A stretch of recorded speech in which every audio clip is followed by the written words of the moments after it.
зборувавте за принципи, јас би ги спомнал двата принципи одговорност и отчетност, кои што не достигаат кај оваа влада, и тука би се задржал исклучиво на отчетноста и одговорноста на премиерот. Сакам да искоментирам за неговиот молк за криминалот кој го прави Артем Груби. Значи, зошто молчи премиерот за неговиот прв заменик?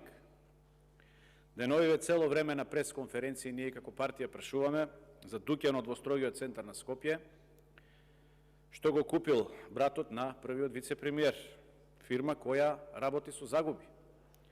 Кредитирана, а работи со загуби, и купува дуќан во вредност од 500.000 евра.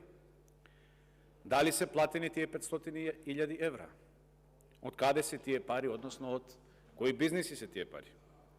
Ако не се платили, дали е искористено влијанието на вице-премиерот за да се земе испод цена, народски кажано? Дали премиерот нелегитимен на оваа држава знаел за оваа состојба?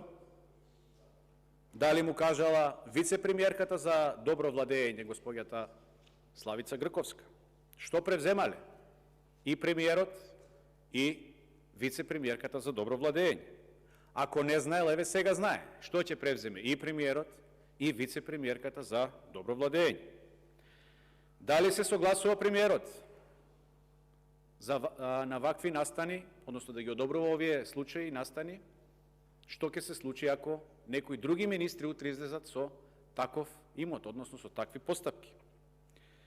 Го повикал ли премиерот, го прашал ли господинот својот ценет прв заменик, точно ли е, неточно ли е, лаже ли опозицијата, во право ли и така натаму? Дали мисли дека со непревземање, со игнорирање, со бегање дека ќе се забошати скандалот и ќе се заборави?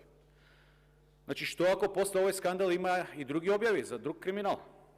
Знаете зошто молчи премиерот, господине Бастри Бајрами? Затоа што е уценет.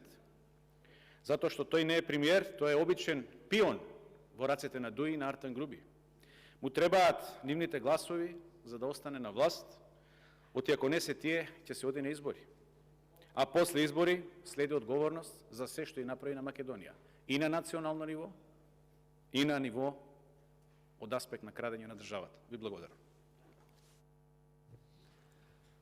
Александр Велјановски, реплика.